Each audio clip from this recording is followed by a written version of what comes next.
All right, just dropped off packages for UPS and the post office at Staples.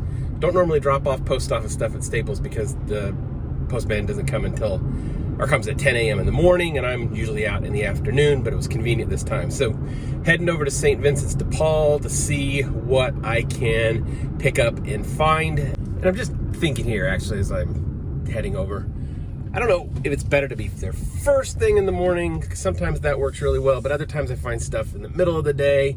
I'm always trying to solve the question, but when's the best time to go to the thrift store? And I don't know that there's a 100% perfect answer, although it's like I try to read the tea leaves to figure it out. I've had good luck Saturday morning coming first thing, but the rest of Saturday is bad. Fridays at Goodwill are usually terrible, but sometimes I can find stuff at Vinnie's. So coming here early in the morning, which I don't normally do. I'm usually an afternoon person. It's something different. Heading into St. Vincent's here to see what we can find, and if there's any good stuff on the shelf here this morning. Well, these caught my eye. Turns out they're Jim Beam Greek-style decanters. They look like they'd be worth something, but there's hundreds of them listed, and they only go for like $10. So they're really interesting. Kind of cool, but it's just not worth picking up. So let's see what else is out here. So this Husqvarna Viking Sapphire 870 quilt sewing machine is awesome. It goes for like $500, maybe a little more depending on if it has stuff with it. They want $250 for it. So if there is a problem with it, after shipment or something breaks and a return, that kind of hurts. It looks like some of them are free shipping. That dude can be kind of heavy, so I'm really on the fence over it. But sewing machines are so finicky. I even asked Evan if he wanted. He's not here with me, Thrift Nerd 1. But I asked him, he's like, yeah, no. And if he's passing, I know I need to pass because he's got way more experience with sewing machines than I do. So as much as it might hurt, I'm going to pass on this one too. Okay, I couldn't film it because I had to ask to get it behind the counter, but they had a Roland MT90S sound mixer that used 3.5-inch floppy disks, which was kind of cool, but it didn't have the power cord, so it didn't look like it was going to go for enough. They wanted 40, it looks like 75, so I passed on that as well. So there was some interesting stuff in there, some almost, but I just couldn't find anything to pick up. So next we're going to head over to Goodwill and see if we have a little bit better luck. All right, they have really cleaned out the shelves here at Goodwill. You can see all this empty space here on this top rack, and all the shelves are pretty empty.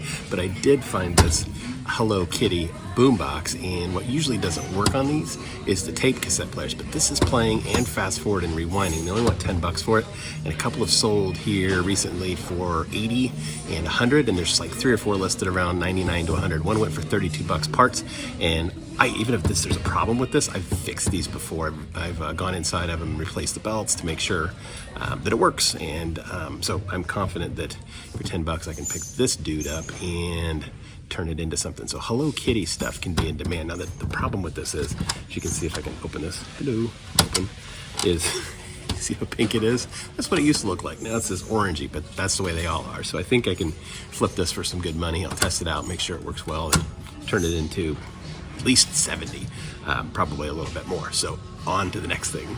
I like these Bose subwoofers. I've sold them in the past, but they can be difficult to test if you don't have the right cords, and this one doesn't have any cords with it. So I've got one at home that might work, but they can be such a pain and they're heavy, so I'm just gonna pass on it because I just don't want to deal with it right now.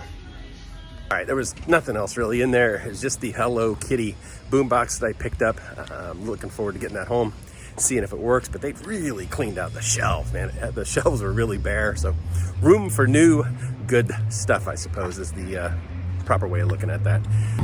All right, so what does this tell us about best times to go? Because Tuesday morning at St. Vincent's and at Goodwill wasn't very good, and that kind of goes with my operating principle that mornings aren't the best during the week just because they haven't had enough time to put things out on the shelves. Although Saturday mornings, which not during the week, obviously, it's weekend, can be good. And I think the reason for that is because people will take a half day or a full day off on a Friday, and they're decluttering, and they run the stuff to Goodwill on Friday, and then Goodwill or Vinnie's has a lot of stuff to pull from to put out on the shelves Saturday morning. So that's why Saturdays seem to work well in the mornings, but other days not so much. Now, of course, I'd love to hear your theories on this because I'm always trying to figure this conundrum out, this puzzle of the best time to go to thrift stores. And maybe it really just varies by the store, by the location, all that. That's probably the right answer.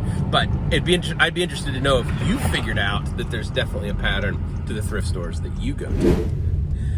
All right, it's the next day, Wednesday morning, and I'm going out again to do this morning thing to see if, get yet another data point, to see if during the week at Vinny's and Goodwill, the morning is any good. Now, I'm not normally going out in the mornings because I work, I'm only a part-time reseller, and I got the day job, and then so I go out in the afternoon. But our other vehicle transmission blew out this past weekend, so I've had to work with Melissa's schedule to make sure I'm not using the car when she needs it. So that puts me out going in the morning at unusual times for my sourcing. So, but it is giving me the opportunity to see if other times work better, and another data point for the question of, is in the morning during the week any good? So here we go.